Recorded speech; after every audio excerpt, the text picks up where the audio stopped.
You guys have been asking for it. We're going to do a build breakdown of my BMW 128i. There's a lot that's been done to this car, and we're just going to make a whole video for it going over everything that's done. So let's start off with the base of the car. It is a 2012 BMW 128i. The 128i has an inline six called the N52, or specifically this one has an N51 for California emissions. The difference is lower compression ratio, but a nicer intake manifold. So, with that said, we basically have a 3-liter inline six that makes 230 horsepower at the crank from the factory. This model has the M factory package, so you get the M bumper, side skirts, some M suspension goodies, and that's about it. And then one of the more unique things about my specific model, it doesn't have a sunroof. So this one's a slick top. It's extremely rare to find the 128i in M package and slick top, which we'll come back to that later because that's why this car weighs 2920 pounds. So first, we're going to talk about what power mods this car has. Now before I get into it, I want to clarify that this car was built to the SCCA Street Touring Extreme rulebook. So the Street Touring Extreme rulebook states it's basically a class where it's basic bolt-ons, wider tires, a little more power, but it's still a streetable car.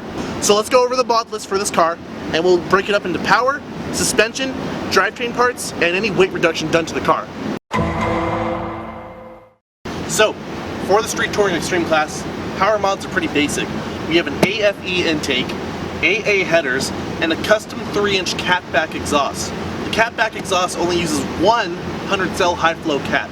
This car originally comes with 4 catalytic converters, so we've gone to 1, and it's a 100-cell high-flow, so there's a lot of flow down the exhaust system.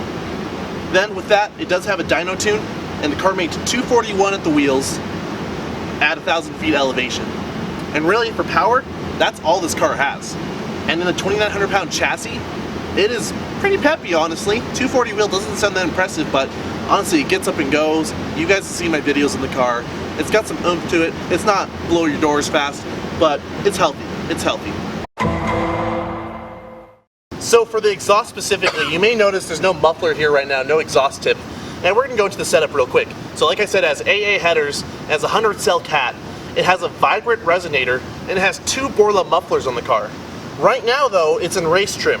So for race days, this last Borla muffler comes off of the vehicle. And there's a V-band right before that muffler, and I put a 90-degree downturn on the car. So that way I can shave about another 10 pounds off the car. So that's how I get to that 2,920 pound weight, is taking off that final muffler plus some other things, right? Like a smaller battery and little things like that. So right now we have it in the race guys with the 90-degree dump pipe. So this still has vibrant resonator, 100-cell cat, and 1 Borla XR1 muffler. And then for the streets, on daily driving, I have another muffler that just bolts right on through the V-band clamp system, and it's a nice cruising car, but right now, it sounds very aggressive. It's very old school German DTM car sounding. You know, it's got that aggressive inline six sound.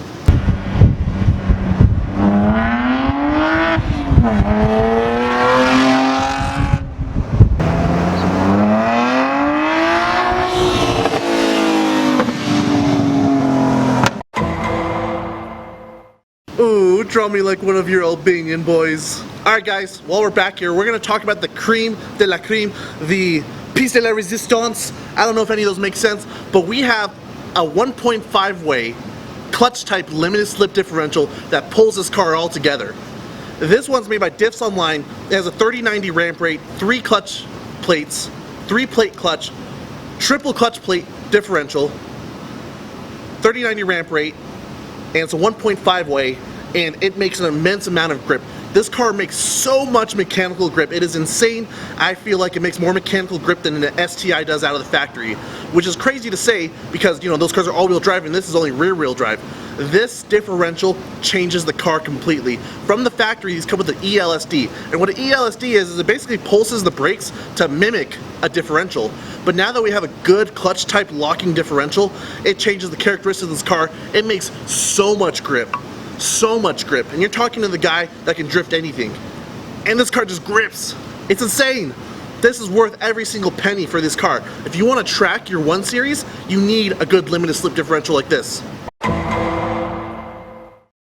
Alright, let's talk about the suspension setup of this car. We're going to talk about suspension, wheel setup, and brake setup in this portion of the video. So, the biggest one, the JRZ Pro RS coilovers. They have custom rate Hyperco spring rates. That's the secret sauce I can't give my competitors, so we'll leave it at that. But it does use JRZs with Vorschlag camber plates.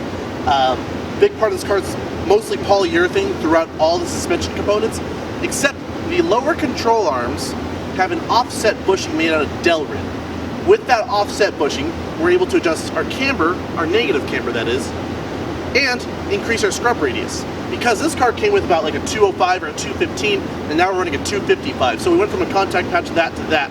So now our kingpin inclination has been adjusted accordingly. With that said, we have -4 degrees of camber in the front. I run -2.5 in the back. We have UUC sway bars, a 27mm adjustable sway bar in the front, and a 19mm adjustable sway bar in the back. So we have a Mason Engineering strut tower bar in the front. We have 1M rear lower control arms, polyurethane differential bushings. Every bushing in this car has been touched and is now polyurethane. This car is a little rough to ride in. It's not too bad though, but it's kind of the trade-off you make with the car. Now, for our braking system, we're running 330i brake calipers with Ferodo DS2500 pounds in the front and Hawk HPS 5.0s in the back.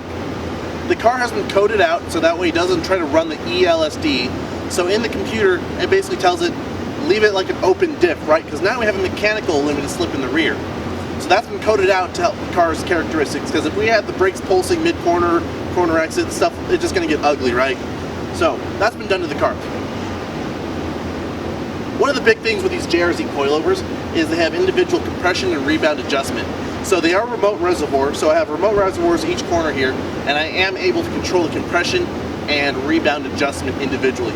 The one thing holding all of this car together, the one part you can't forget about, that's really making this handle good, the solid sway bar end links. Just kidding. It does have solid sway bar end links though, but the wheels and tires. So the hardest part about wheels and tires in this car, they're hard to fit under. These fenders are really narrow actually. So to run, what I run, these are Kose K8Rs. They're 17x9 plus 45. I use these to daily drive on and run a 245/40/17 tire, but for the race days, I run an SSR Type C in the exact same specs, 17x9 plus 45. So with the 4 degrees of camber in the front, I am able to get it under the fenders, but it does want to rub on the coilover. So I have to run an 8mm spacer in the front. So with that said, we're able to run a 17x9 with 255/45/17s all around. What tires I run, I've been experimenting with a bunch, so I can't tell you, but I have been using 200 treadwear tires. I'm probably going to go to 100 treadwear for NASA next year. So we're probably going to have to play around with the compression and rebound adjustments of this car. I don't think we'll have to touch the rake at all, none of that. So, action! Now this is the part a lot of you guys are probably wondering, how is this car under 3,000 pounds? Now I did confirm this at Pro Solo Fontana. It weighed in at about 29-40 pounds, and I still had the final muffler on the car, and I still had a factory battery in the car. But to get it down to its minimum weight of 29-20 pounds, here is what you gotta do. First of all, one of the largest contributing factors to losing weight are the bride seats in this car.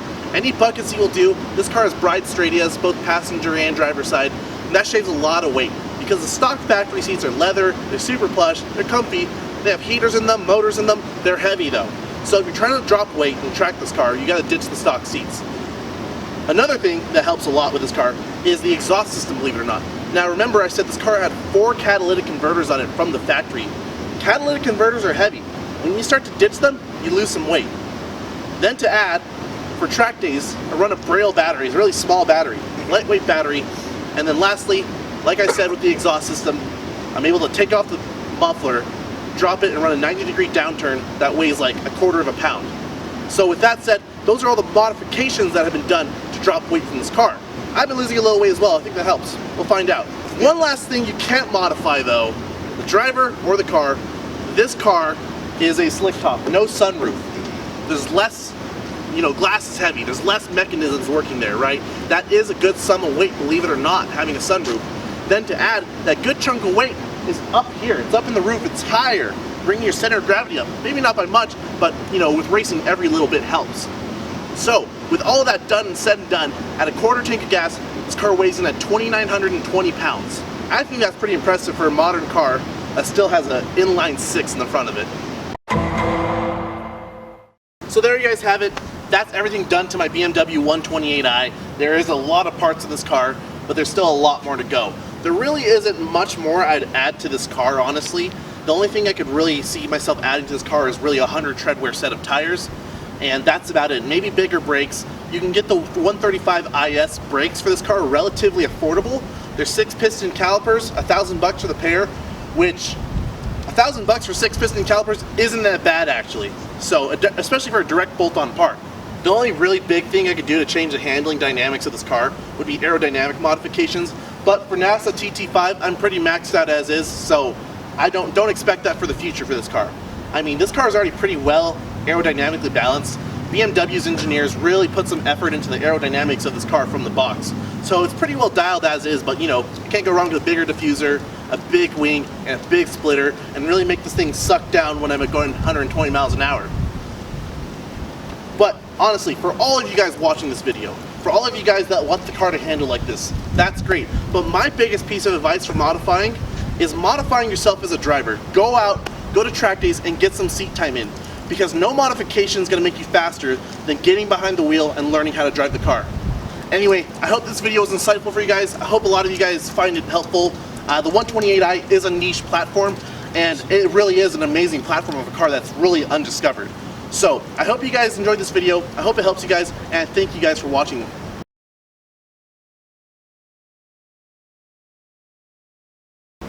What are you doing? No, no, please no. Oh God, Mommy! No. That's so hot.